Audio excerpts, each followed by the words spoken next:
Hey, everybody. Welcome.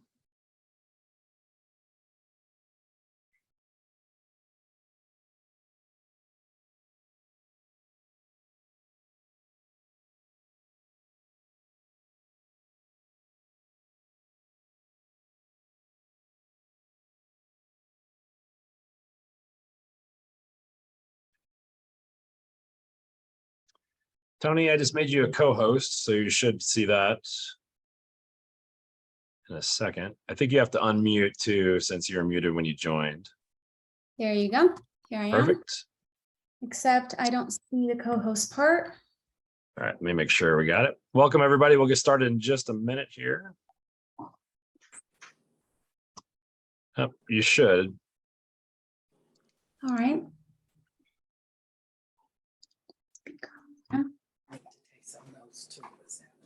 Okay, I'm good. Got it? Yeah. Cool. Yep.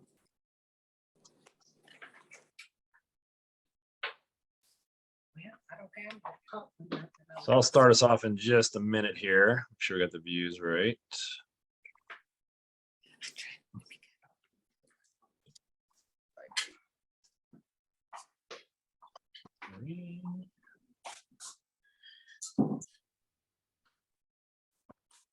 All right.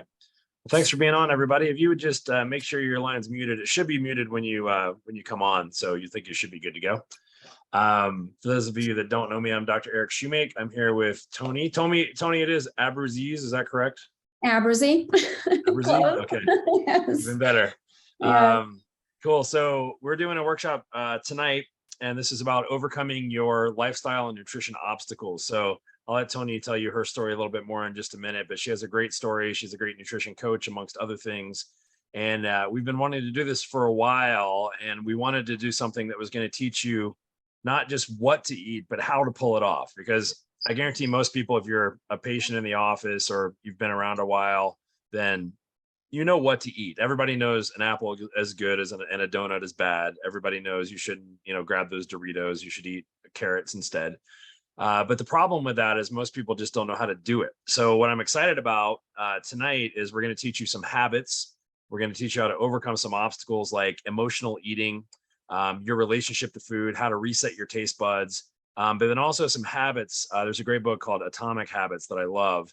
And he goes through keystone habits in there, and keystone habits are like the most important habits you can get that will then like give you other habits. So I talk about food label reading being a keystone habit, but so are things like food preparation, which we're going to discuss tonight, fridge staples, and what to buy at the store, and how to go eat when you go out to dinner.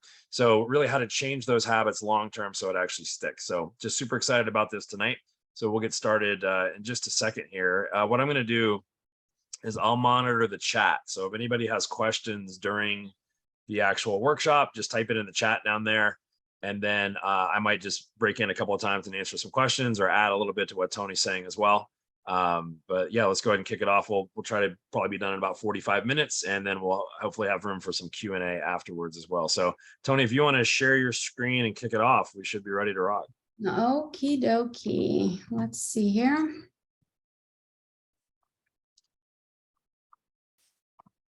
And one other thing I'll be telling you guys while she's getting it rolling is, we call it Axiom Health Solutions for a reason. So Tony and I have also been working on a customized nutrition program for our patients. And I'll tell you more about that in a little bit. So I've done some testing with some of you in the past. I'm a big believer in test, not guess, like test to find out what you need. And then customize it, because it's not the same for everybody. There's no diet that's ideal for every single person. Everyone has different needs and different challenges. So we'll be talking about that a little bit more in a few minutes as well. So Tony, if you want to share your screen and take it away, we should be good to go. Okay, I'm ready to go. I just need to hit share, and please confirm that everybody can see the screen. Yeah, I can see it. So I think we're good. Okay, awesome. Fantastic. Great. Thanks so much for having me. It's great to see everybody on this webinar tonight. As Dr. Eric mentioned, we chose this topic because it just hits home. All of the things that we're going to discuss tonight are literally what we all hear from each other, the difficulties we face. And I thought, okay, these are all of the points. They're all together tonight to discuss, to go through with you guys. If you have any questions, type it up. And then at the end, Dr. Eric will bring it up and we can address all of your questions. Okay. So let's start. This is really the foundation of everything. Think about it. However old we all are, we have gone through our lives and we have learned specific things. For those of us who are suffering with different things, we at some point come across the fact that we have to unlearn what we have learned so that we can relearn it the proper way, the way that it will serve us and our health, okay? So unless we pause and actually question the routines, the habits, the traditions, we'll continue to follow the same patterns that got us into this trouble that we're in. I say trouble because I talk to people who deal with debilitating diseases and super unpleasant symptoms on a daily basis. And a lot of those can be addressed through food and lifestyle. Okay. Yeah, Tony, something on that too. We always say if you do what you've always done, you'll have what you've always had, right? So if you're sick and tired of being sick and tired, we need to do something different. And then the other part of it is you may have been told that you just have to live with it the rest of your life, and there's really nothing you can do about it. But I've seen and you've seen people really take control of their health and really make it stick. But you have to examine what you're doing first. It's called double loop learning. If you've done it one way and haven't gotten the results that you wanted, then you have to look at what you've done and a new way of doing it. And that's the idea of unlearning what you already know. So I think Mark Twain has a quote. It's like, it's not what you know, or it's not what you don't know that hurts you. It's what you think you know that just isn't true that hurts you. So you think you know what you're doing, or you think you know what you have to do, but we're going to help you unlearn some of those things tonight. That's right. Very good. Very well put together for sure. More times than not, we definitely reach for pills to mask our symptoms. Do we not? I know I did it. When I was dealing with my, PCOS and fibroids. I suffered with that for years and years in my 20s and 30s, but really never gave it any thought to the root cause of this. You just go to the doctor, take your pills, and you hope that you feel better the next day. So more often than not, those root causes are actually directly related to our lifestyle choices, and food does have basically carries the heaviest weight. And then it's also the one that we have the most control over. So the very first step to making any change to benefit our health is questioning the status quo. Then we take the steps to change our behavior, right? So here's some concepts that we want to pay attention to. We'll start with portion sizes because those are such a big thing here in America. We have such big portion sizes. Our eyes are always bigger than our stomachs. If you haven't, I'm sure you have, we all have, we have an example of this, right? You think you're starving, you can eat, a house full of food. And the truth is no, your stomach is very small. It does have stretch receptors and it will stretch out, but it does fill up fairly quickly, especially if you slow down and eat, then you can feel full much quicker. So I wanted to talk about a plate size. I looked this up because I thought it was fascinating. So again, give or take, right? Nothing too specific. But in 1960, according to Google, a website that I was looking at, the average plate size was only 9 inches. And then in 2009, that somehow got to be 12. So you can imagine now it's 2022. I'm guessing it's more like maybe 13. Mm-hmm. You go to IKEA and you see the plates are enormous, the bowls, yep. Everything is just so huge. So portion sizes, we somehow take them as, this is it, this is the normal portion size and plate sizes, but that's not true. You go to Europe, you go anywhere, things are just smaller there somehow. Mm-hmm. So definitely portion sizes, and then that kind of goes hand in hand with the restaurant serving sizes. I know it's great when you can pay $15 and get an enormous meal, but that's really 2 or 3 meals, depending on where you go, of course. But the restaurant. Yeah, think about the Cheesecake Factory, right? Like you go to the Cheesecake Factory and it can feed a whole family. That's not meant to be eaten by one person, but it really does sneak up on you to where you're thinking. And if you look at the calories on there, some of the calories are 3,500, 4,000 calories for some of these meals, which is double what a lot of people should have. 2 days worth of food, at least. Yep. And oftentimes very unhealthy food in restaurants. Yep. But anyways, moving on to habit formation. You touched up on that a little bit. This is huge because we tend to just not think. We just follow our habits, right? Think about when you're a little kid and there were rules at the table. like I had to finish everything on my plate, everything. So my parents decided how much I needed to eat. And then regardless of whether I was hungry, I had to finish everything on my plate. And I know that's true for a lot of people our generation, right? Yep. Yeah, we don't make the kids do that anymore. At least I didn't, but I was made to do that. I had to finish. And I know it was because we were poor and this and that and the other thing, but this is how habits are formed. You have that instilled in your brain when you get older. You see the plate, you see the food, and you feel compelled to finish. And there's no need for that. Save it for later, give it away, share it with a friend or a family member. You don't need to finish everything on your plate. Start small. Leftovers are a beautiful thing for sure. Exactly. And they warm up really well for the next day. That's right. Then the next thing is, our family and cultural traditions and holidays. We what do we have? Halloween coming. I don't participate in Halloween because people would make fun of me if I pass out apples and grapes. But I mean, how much candy are all these children and adults going to consume over this holiday, right? So these are our habits. And then lastly, the standard American diet is sad indeed, because the majority of our food is very overprocessed, and because it is meant to be convenient and quick and easy. Yeah, there's an amazing stat on that. Almost 60% of our calories are what's called ultra processed, in other words, gas station level food. Exactly. So the stuff you would get at 7-Eleven or Circle K, that's like almost 60% of our calories right now in the United States. And the processing is a big issue. So we'll talk about that a bit more as well. Sad indeed, right? Yep. Then the nutrition confusion is a huge topic. I don't want to spend too much time on this today, but just again, these are just to be aware of these things. The nutrition confusion is deep and wide. The headlines basically is how people get their nutrition education via mainstream media. And literally 100.5% of the time, that is incorrect. If you really want to know something, you got to dig. It takes time, it takes effort, and it takes a lot of critical thinking to be able to differentiate between true and false information when it comes to nutrition. And then our friends and family's interpretations. If I want to know, did you hear of so-and-so? And that's how the conversation starts. And that's taken at face value.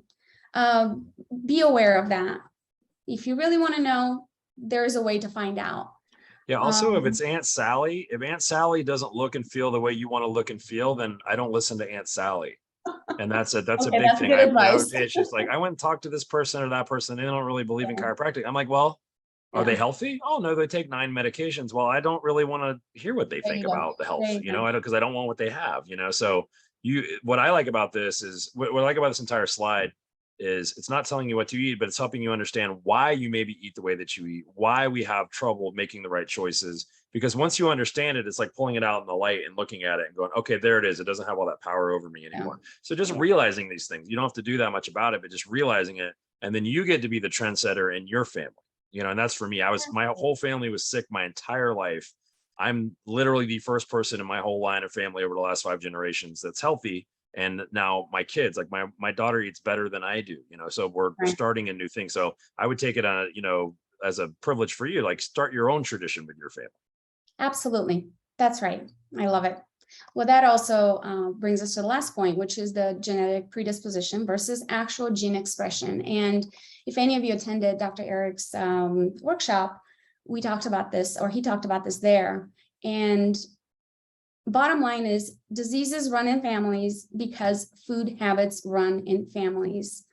When I heard this, it literally took me aback. It was just such a powerful statement. Once you realize that, then you are no longer a victim of your genes. You have a lot to say about how those genes are expressed by the decisions you make, whether they're through food or lifestyle, right? So, and if you don't hear anything else other than this tonight, guys, that could be the most powerful thing you hear all night. Because you've been conditioned your entire life to think, my mom had cancer, I'm going to have cancer. My dad had high blood pressure, I'm going to have blood pressure. My mom had migraines, I'm going to have migraines. I will tell you, migraines have very little to do with your genes, like very, very, very, very, very little. Cancer, a little bit. But like we've been taught to think, they had these things, so I'm going to have them. No, usually we've gotten the same habits from our parents. But the good news is we're in charge of our habits. That's right. Okay, moving on to the next slide here. So this basically, just wanted, like you said, I wanted to build the foundation. Now, at least you will be like, pausing and thinking perhaps before you do any of the things we'll discuss in the other slides. Yep. Here we go. So our relationship with food, it's such a personal thing, isn't it? Self-awareness is extremely useful when it comes to our behavior related to food. We rarely give ourselves the opportunity to experience true hunger. Think about how we live our lives, busy, right? Chasing the clock always, every single day. So how much time do we really spend thinking about this? And to the point where, okay, we may skip meals, but that's not true hunger. We don't know what it's like to be truly hungry in this country, for the most part. Mm-hmm. So we are definitely overfed and malnourished. And it goes back to those overprocessed foods. When we're in a hurry and in a jam, we reach for something that's super quick, super convenient, and usually super overprocessed. We get very little nutrition, but we get a lot of empty calories. So that's how we're overfed and malnourished. And then we're overtired from eating this very unhealthy food. And it's just a cycle, right? Yep. Then the next thing is also a biggie. We give very little thought to this as well, but consider the fact that calorie-dense foods are not necessarily nutrient-dense. This is a fun little thing. I'd love to do a little webinar on that alone, because that's a huge topic. But the goal is to consume as many nutrient-dense foods as possible and to minimize or even avoid the consumption of the ones that are calorie-dense. So give me an example of that, of what you consider like a nutrient-dense food versus a calorie-dense food. Yep.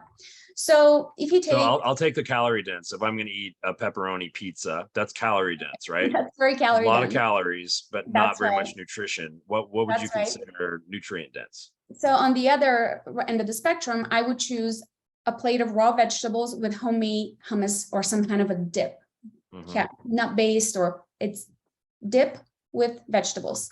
Right. Because you're getting all the nutrients and from the actual veggies themselves. Yeah. Exactly. And it's very, very filling. Vegetables are full of fiber, water, right? It's filling. We'll get to that in a second too, because I think a lot of people are thinking, no, it's not nearly as filling as a pepperoni pizza. No. And I think you're going to talk about that on how to retrain your taste buds and how to set new habits. We'll get to that in a minute if you're thinking that. Yeah, we'll get to taste buds in a minute. That's also a fun one. Yep. Okay, then have we ever paused to think about how much time is devoted to just mindless eating? That's another biggie, right? Grab your food, go back to your desk. Grab your food, sit on the couch and watch a movie. Mindless. You don't even know you ate. Yeah. We all do it. We've done it. And it's, again, once you're aware of it, you can maybe pause, stop, and change that behavior in baby steps or in huge steps. However, it's, everybody's personality is different. Everybody learns differently. That's one way to do it. While we watch TV or scrolling down our phones while driving. So let me ask you a question. So when you talk about mindful eating, what does that look like for most people? If most people are just used to kind of eating, watching TV, talking, what does mindful eating look like in terms of chewing, tasting, thinking, all of those things? If you're alone, mindful thinking is a lot easier because you can literally remove yourself from noise and just enjoy your food. Look at the colors, taste everything, smell it, chew slowly, count your chews if you have to. Don't think about anything, just focus on your plate and on that exact moment. Eat it and enjoy it. Take your time. It doesn't have to be a 10-minute meal. If you can stretch your meal to 30 minutes, you're going to be full way before you finish, right? Because you're allowing the food to actually make it to your stomach and fill you up. So mindful eating is the eating that you pay attention to, right? Great. Then speaking of mindful eating, how quickly do we eat? I have been, let's say in between meetings, and I have 5 minutes to scarf down my food. What happens after? Heartburn. I am miserable for hours on end. Because we're not meant to eat that fast. We're meant to eat slow, chew slowly, enjoy, and chew more than 2 bites before you swallow, right? Yep. That's also very important. Let's see, eating at night. This one, I could definitely get in a debate over, right? But eating less than 4 hours before your bedtime is very taxing to our bodies. It's really not necessary. You don't need to eat at night. You don't need to eat late at night for sure. Sleeping on an empty stomach is extremely beneficial. That's another topic for a different time. And you wake up like it's difficult to describe. Waking up on an empty stomach feels good.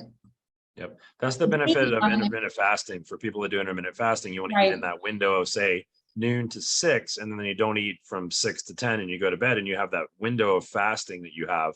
Yes. And I have so many people that say, I feel I have more energy when I wake up. I sleep better at night. Because your digestion isn't having to work as hard at night when you're sleeping. Exactly. Your body just does better that way.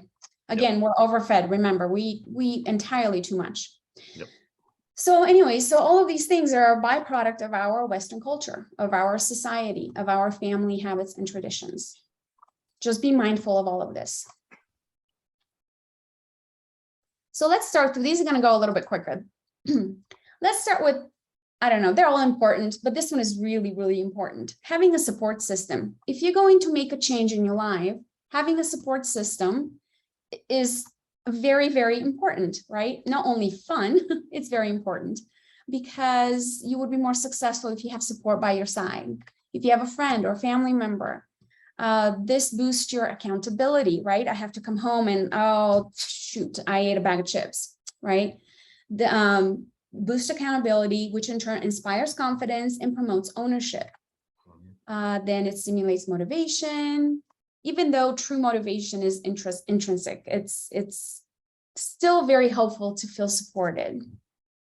Lastly, it keeps you on track. Your daily check-ins. Hey, how did you do today? Or you call your friend. Oh my gosh, I did amazing. I feel so good. I can't wait to do it again tomorrow. That kind of thing. You feel supported.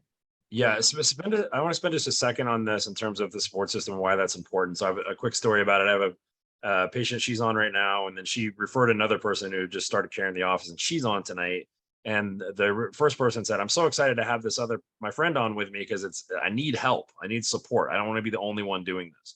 So, and I said, isn't it interesting when you reach out and help other people, you also help yourself? And she's like, yeah, that is really interesting. So that's just a little nugget on its own. When you're thinking about other people and helping other people, it also helps you. But the other part of that is you're really the sum of the 5 people you spend the most time with. So if you can find people that are making good habits, and I've seen this in my own life, if I hang around people that make good habits, and I just saw it, I was just on a golf trip, and one of my buddies, I'm trying to help him eat well. And when he sat down to eat, because people were eating at different tables, when he sat down to eat, he would eat like a wrap or a salad or something healthy, and they would make fun of him for a second because it's a guy's trip. And then everybody else would order something pretty healthy.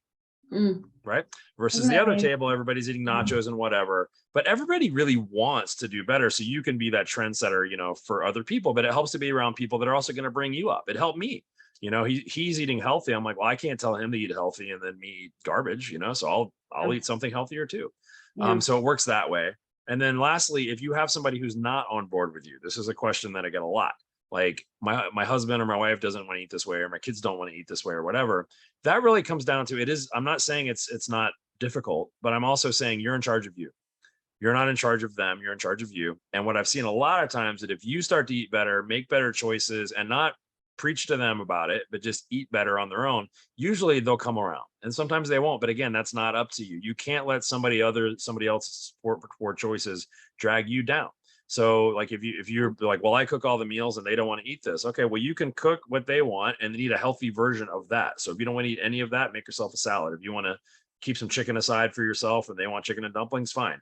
But like I've seen when people take responsibility for yourself, then that it's pretty contagious throughout the rest of the family. Would you agree? Yeah, absolutely. And we'll touch upon that, because when we talk about food prep in a few slides, that's the way to do it. When you food prep ahead of time, you can then customize a little bit. It becomes easier for other people in the family who are not interested in making the change with you, right? Great. Okay, moving on to simplicity, right? Making changes in our minds is typically accompanied by feeling overwhelmed, right? Nobody has time for complicated, and we all want simple. So it is perfectly okay to simplify our meals. This example is not only a well-balanced meal, it's extremely nutritious, and literally I can prepare it in 10 minutes. Yep. If you want to go that extreme with simplicity and convenience, you open a can of beans, you steam up some rice, and you steam up some vegetables, and you throw salsa on top, and there's your perfect meal. How easy is that, right? Yep. Simple. So we don't have to make it too complicated, because that often becomes an obstacle. I don't want to do it because it's too much work. It doesn't have to be. That's the mindset too of like eating to live versus living to eat. We link so much of our eating to enjoyment, right? It has to be different. Right. And I'm like that a lot myself, but when it comes to food, I have two breakfasts. I eat one of two things for breakfast. I either eat eggs and beans and some fruit, or I'll eat these paleo waffles with almond butter and the keto syrup and bananas. That's it. That's all I eat. Right.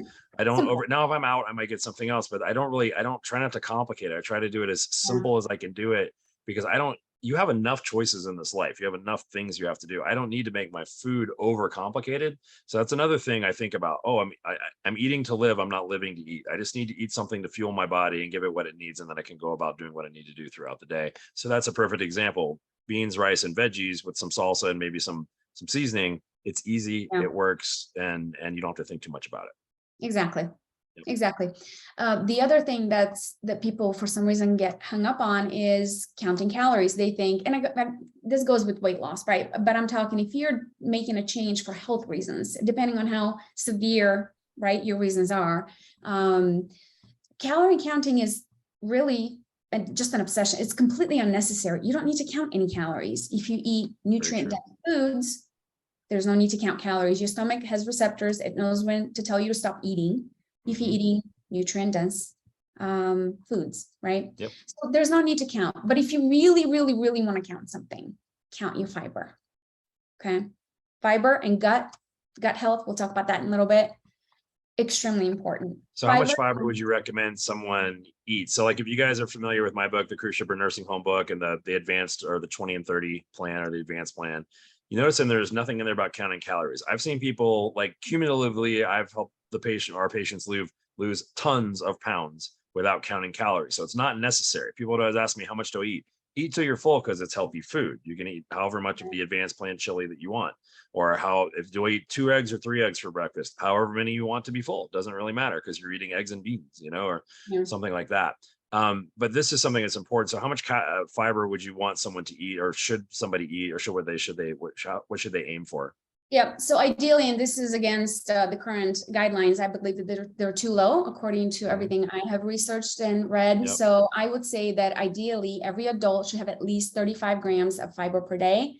And then depending on what we're trying to address, if somebody has any gut, right, we can go anywhere up to 90 grams per day.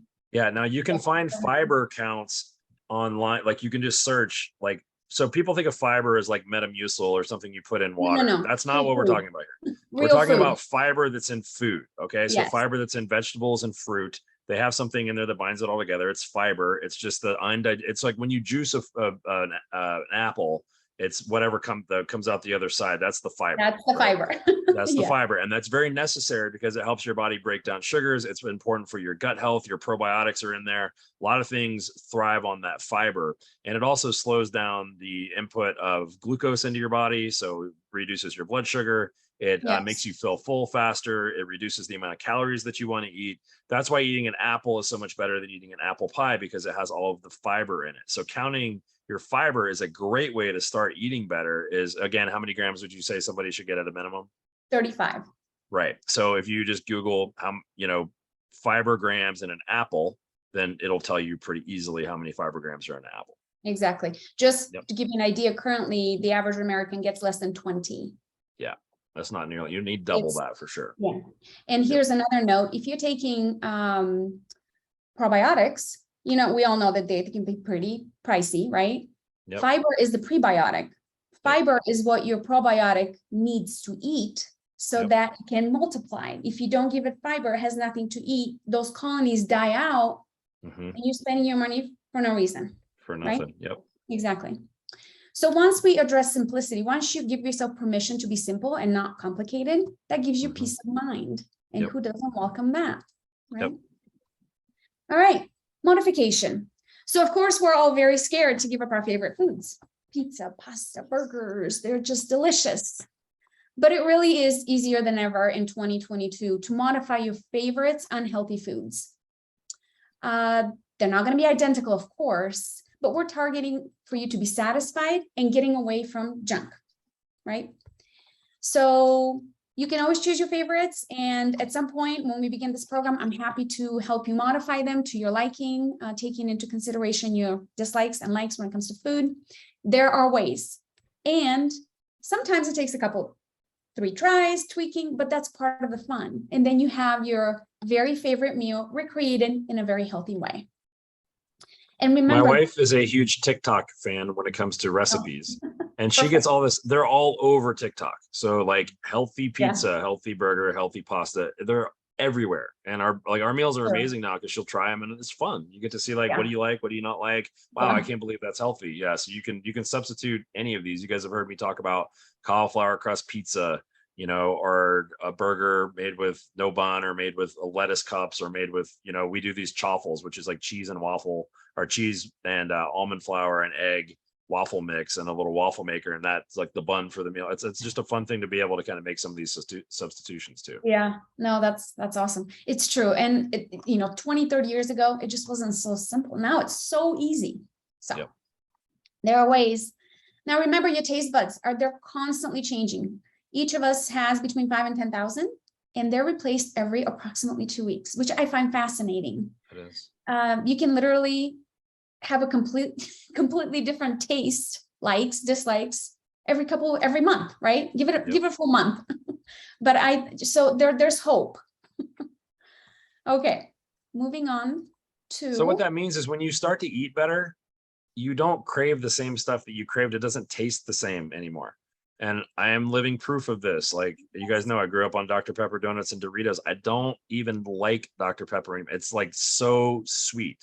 Like my kids make fun of me all the time because I'm like, man, that's really good if it was less sweet. I'm that person now.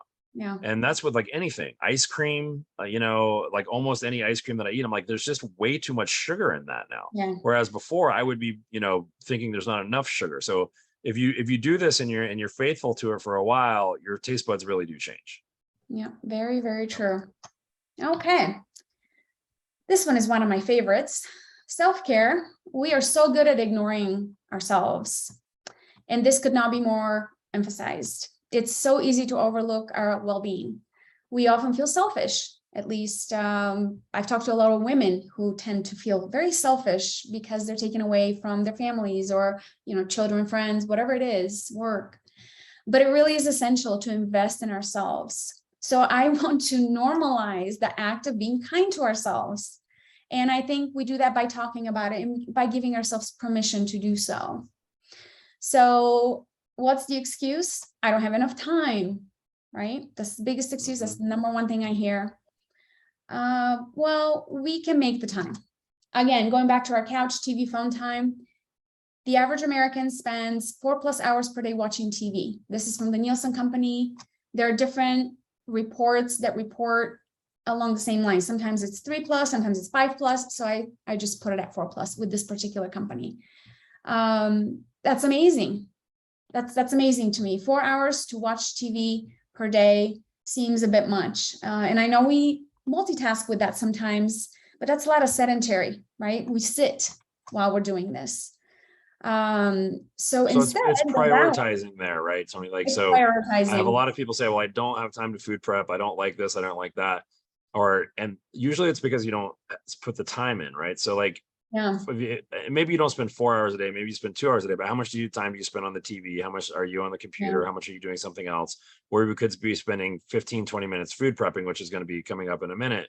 So it's really just prioritizing what's important to you. I did a workshop today, and I had a Stephen Covey quote, or I think it's his son quote, Sean Covey.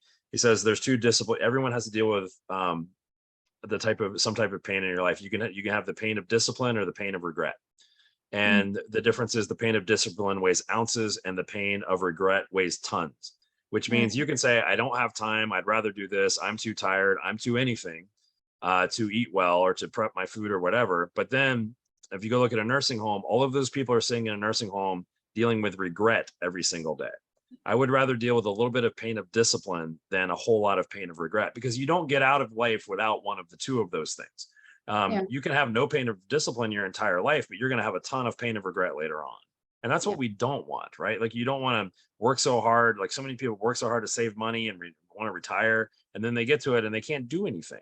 You know, they're Right. spending all their money on medical bills. They can't travel and do things they want to do. So that discipline does pay off, and discipline is its own reward for sure. You're going to pay dividends pretty quickly. Absolutely. Absolutely. And it goes back to the same, I think the first or the second slide, but when we talked about being aware. If you're not aware, we just do everything mindlessly. We wake up in the morning, we get through our crazy day, we're exhausted, we go to bed, right? We got to stop and think, what am I doing here? What am I investing in me, right? Yep. So here are some ideas of how we can, take 5 minutes every hour out of every hour, right? You can increase it from there, but just have some quiet time. Go alone in somewhere in a closet and just quiet time for yourself. Go out and get some sunlight. Your skin loves it. That's how we make vitamin D. Stretching is incredible. Or this is an amazing one. Fall asleep 30 minutes earlier than normal. Just do it. Just do it. You do it one time, it becomes, start working toward a habit, creating a new habit. Yep. That's great. So that's that. And then next thing we're going to talk one about. thing on the sunlight on the skin, I was just watching a webinar on the airplane about this.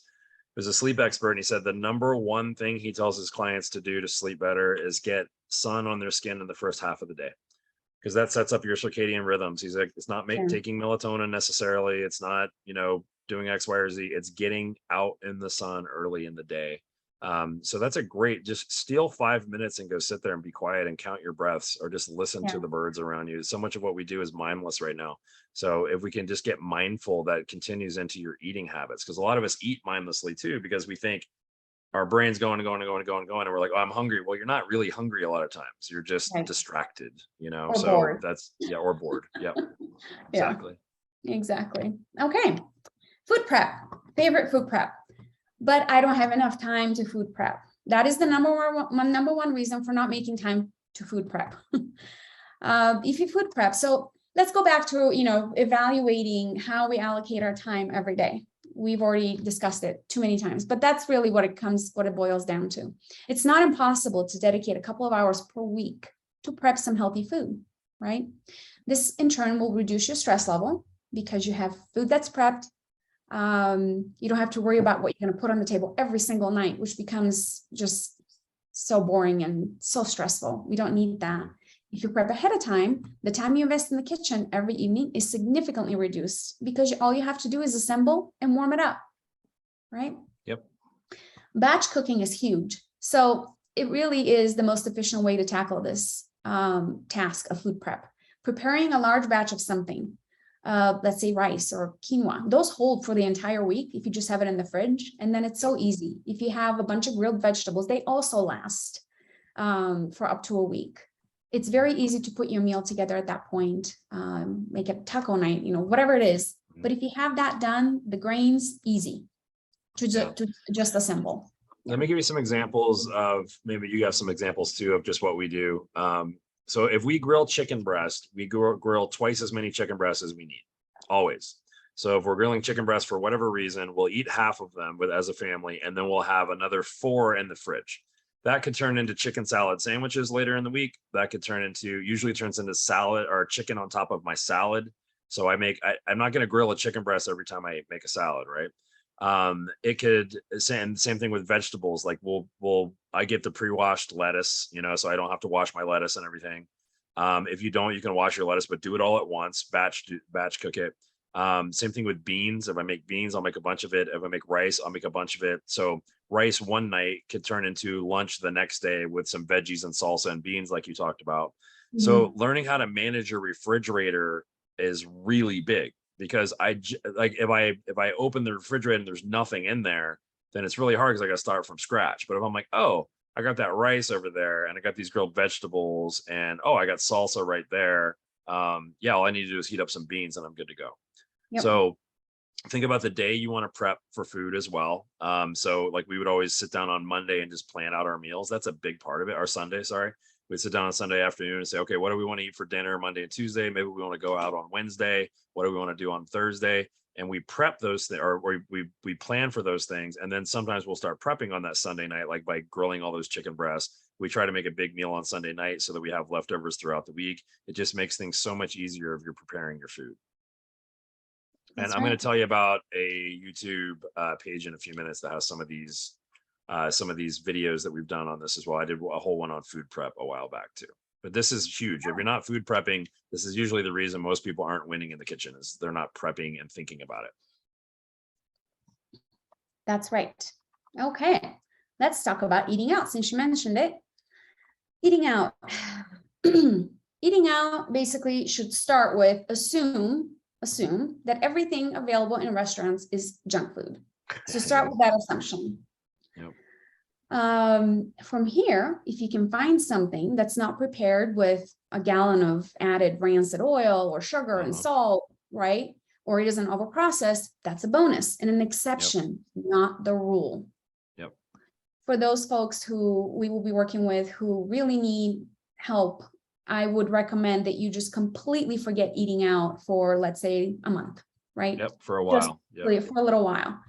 But if you're not dealing with a super scary health challenge, then again, just remember that you're walking into a restaurant and everything is junk food.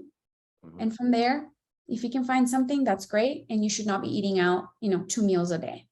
Yeah, so you have two choices when you do this. You can assume all food, it's all junk food, so I'm just going to eat what I want, which is fine if it's a vacation meal. We talk about that a lot. So I believe in vacation meals. If I go out and I want pizza, I'll eat pizza. If I want a piece of cheesecake, I'll get a piece of cheesecake, but because that's a planned vacation meal. Or if I'm out unexpectedly, or if I'm on a business trip or something like that, or if I just have to eat out and I want to eat healthy, then I'm just going to do the best I can do. So that's where I would do a burger with no bun or something like that. But the burger that I'm eating is full of antibiotics and hormones. It's the lettuce and tomatoes that are on top of it are not organic, so they've sprayed with all kinds of pesticides. If you have like potato salad or something instead of French fries, that mayonnaise has canola oil in it. So even though it's healthier, it's still not health food. So that's what I like about this slide, is just when you eat out, don't kid yourself that you're eating healthy when you're eating out, because you're usually not. You can find some places like Mod Market or places like that do a pretty good job. But in general, the stuff that you're eating out is not going to be nearly as healthy as what you're eating at home, for sure. Right. Yep, exactly. And then those 3 tips seem to work for a lot of different people. Even with their, very long list of excuses, these actually do work. Walk into a restaurant, sit down, drink a large glass of water before you even think about what you're going to order. Yep. Keep your stomach full with water. Before you leave, if you really think that you cannot control yourself, do eat an apple before you go. That will help as well. Again, it's that fiber that's filling. And then order your food, and even before they bring in, have them pack half of it in a to-go container for you. Just that way you're not even seeing it. You get to go home with a doggy bag and you eat, and whatever you get, right, half of the meal is going to be sufficient for an entire meal for you. Yeah, those are great. Guaranteed. Yeah, those are really good tips for getting ready before you go eat, for sure. Yep. Okay, moving on to fridge and pantry staples. So the more serious your health condition is, the more serious you have to be about what you allow to reside in your fridge or your pantry. I confess that I can rarely resist a bag of plain baked Lay's. That is my confession tonight. If they're in my house, chances are I will reach and grab it. There's something about those chips that I just can't help myself. Yep. If I have food that's prepped, however, sometimes I do exercise strength and I go, okay, put it aside. I tell my son to have it and I go to my fridge and I get my stuff. But if it's in front of me, if I buy it, it's very hard for me to resist it. So that is the most effective strategy. Don't buy it in the first place. Yep. Right. Then let's see. Shelf-stable items are convenient, and that is all for the most part that they are. Focus on your fridge and make sure you have perishable foods that are fresh. And your pantry should be your support. That's where your herbs and spices live, right? And the things, some of the grains, of course, beans and all of that. But remember that it's your fridge that you want to focus on with all of the health, with all of the fresh and perishable food. Then let's see, healthy convenience. Again, to make convenient foods, if they're ready in your fridge, that goes back to food prep, but also it's in your fridge. You're more likely to reach for it. If your veggies are already pre-washed, pre-cut, and you have a dip, there's your meal or a snack, and it's quick, convenient, and very, very simple. Yeah, so for fridge and pantry staples, so I just in the chat, if you guys clicked on your chat down there, I just typed in our YouTube page. Oh, I spelled it wrong. Oops. Axiom MLMO, Maximize Living Makeover, MLMO. If you go there, that has a bunch of webinars that I've done in the past on food prep. I did a kitchen tour that's on there. We did snacks and desserts. The Nutrition 101 is on there, the webinar. If you just search Axiom Health Solutions on YouTube, there's a ton of, our typical YouTube page is not that great. I need to clean that thing up a little bit, but the Axiom MLMO page is pretty tight.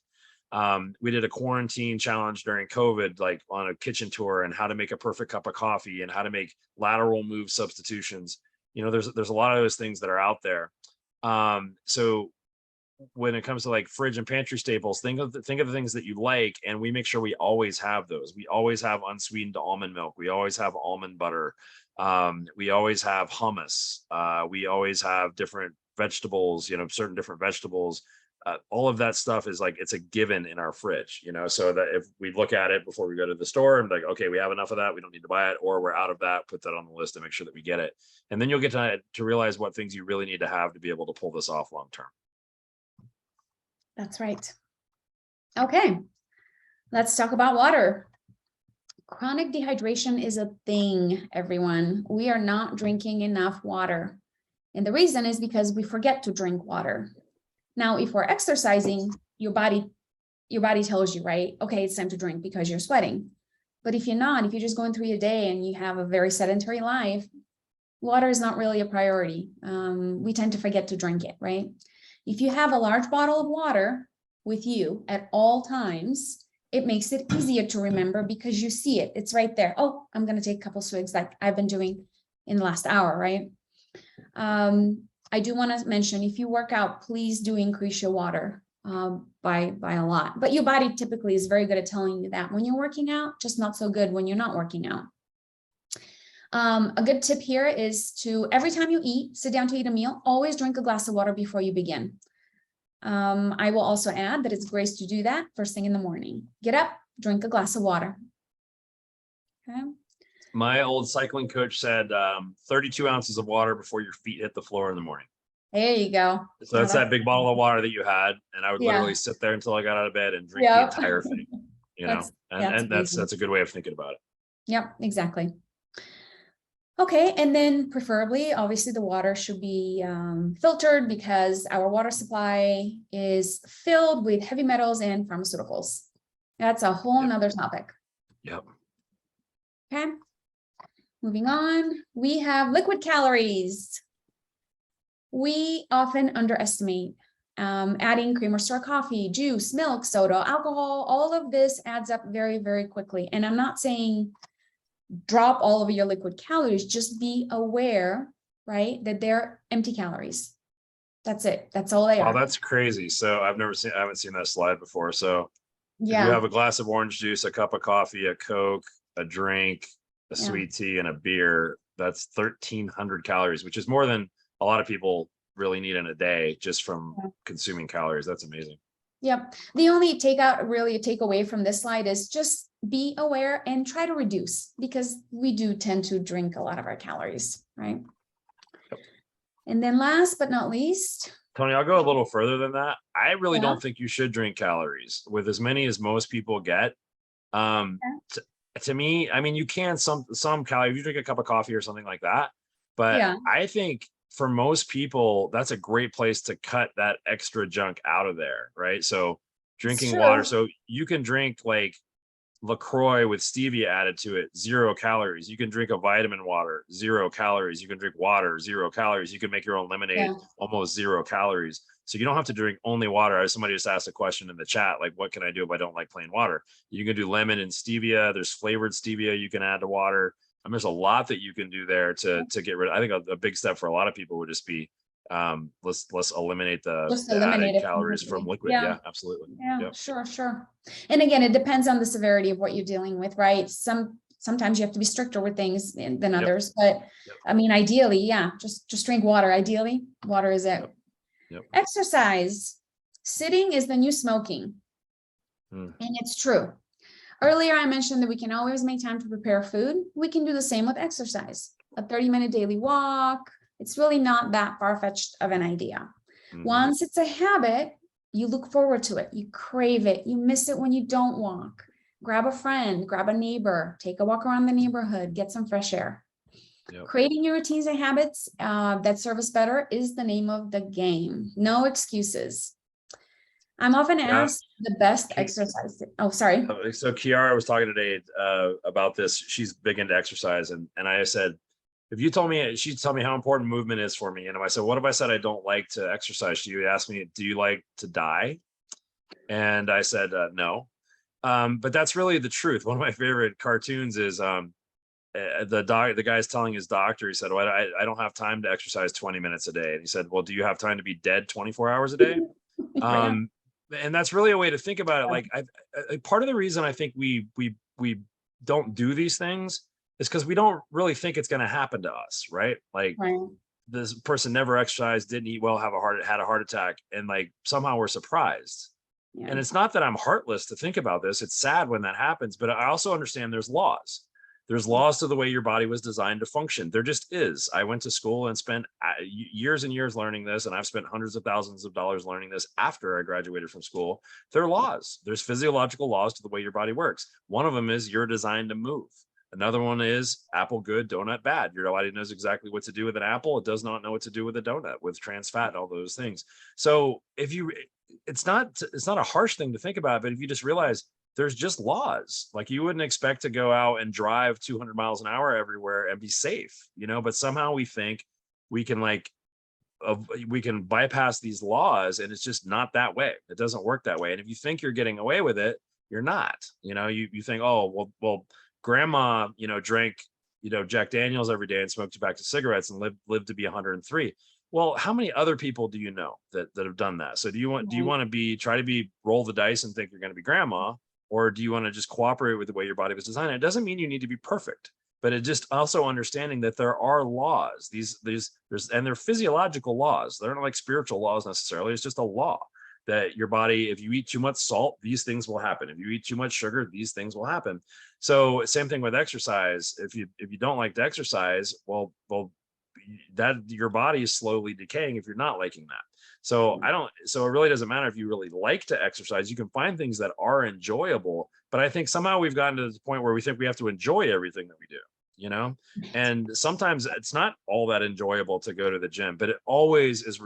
I always get rewarded afterwards. I always feel better afterwards. And there's a lot of times I don't feel like going to the gym, and it's a pain in the butt. I don't want to go because it's cold.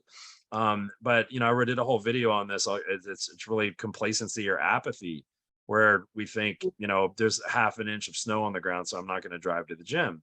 But to me, I'm thinking if there's half an inch of snow on the ground and that's going to keep you from being healthy, then you get stopped too soon. You get stopped too easily. So that some of this goes back to like, how bad do you actually want it? Because if I come to you as a nutrition coach and I say, yeah, I don't want to do any of that stuff, that other stuff's hard. Well, I'm not going to get anywhere. Your job is to help me make it maybe less hard, or also help me embrace that. Yeah, maybe it is a little bit hard. Yeah. There's one of those sayings from the Navy SEALs is called "embrace the suck." Like, yeah, what I'm in right now, this sucks, and I'm not going to try to paint it with rose-colored glasses. It's not good what I'm dealing with right now. But you know what? Discipline has that reward as well. So when you do eat well, you do exercise, and you do that, remember, you don't do it perfectly, but you start to make those changes. Maybe you're used to drinking a Diet Coke and you drink a water instead for a week. I promise you'll feel better about yourself, and you'll build those good habits. Yeah, so absolutely. That's my little soapbox moment there. Great points. Absolutely. Yeah. Well, people ask me like, well, what's the best exercise? And I always say, well, the best exercise is the one that you actually do, right? It doesn't matter. Just move your body, your body. Doesn't matter what you do. Walk, run, bike, don't care. Just do something, right? Yep. So lastly, I want to leave everyone with this empowering thought to ponder. We have a lot more control of our health or disease than we have been allowed to believe. Genetics load the gun, but lifestyle pulls the trigger. Take the reins and watch your health transform. I promise you, the feeling is unbelievable, and the effort well worth it. Yep. That's awesome.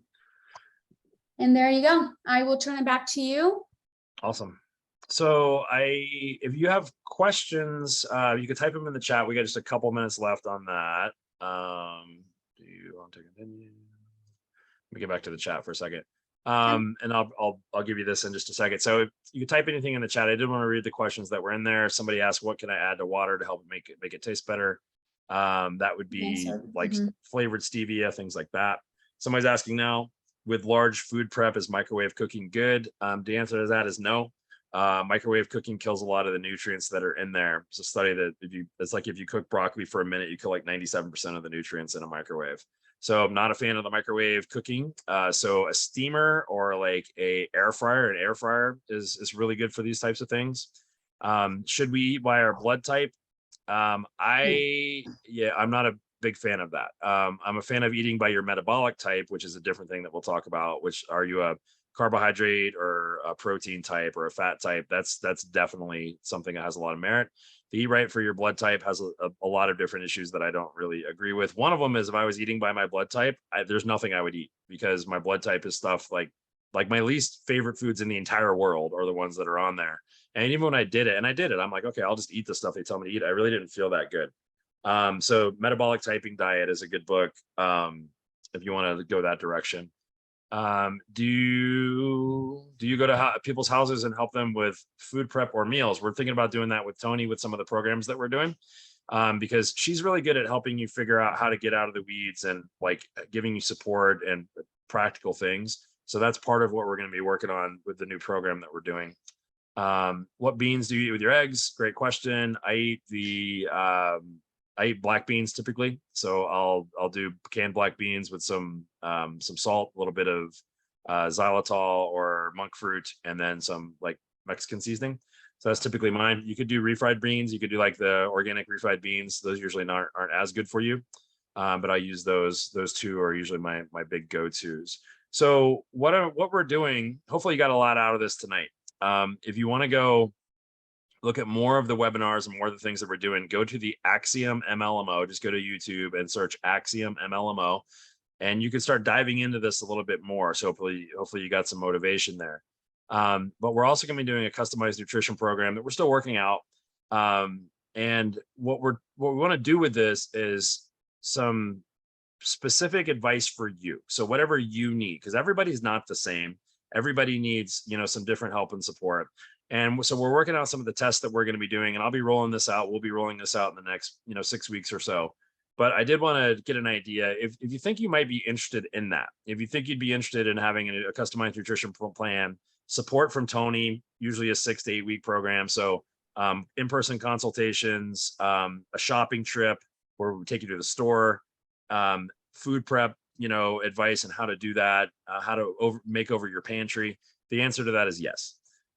So if you think you might be interested in doing that in these upcoming months here, and you're not obligated to do anything, just shoot me an email there at issuemake1@gmail.com and just say, yeah, I might be interested, because we just want to see who's interested. We're also going to offer 10% off to the first 10 people that do the program. So if you think you might be interested, you would lock that in if you send it, if you're one of those first 10, but just let me know. Yeah. Okay. Yes, we would be worth it. Or we would be interested. So that would be issuemake1@gmail.com.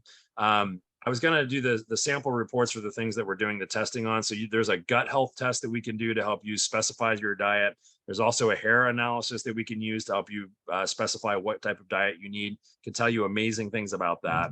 And we'll probably do a full webinar on that as we roll it out. I didn't want to do it. I just want to kind of slide it in here at the end.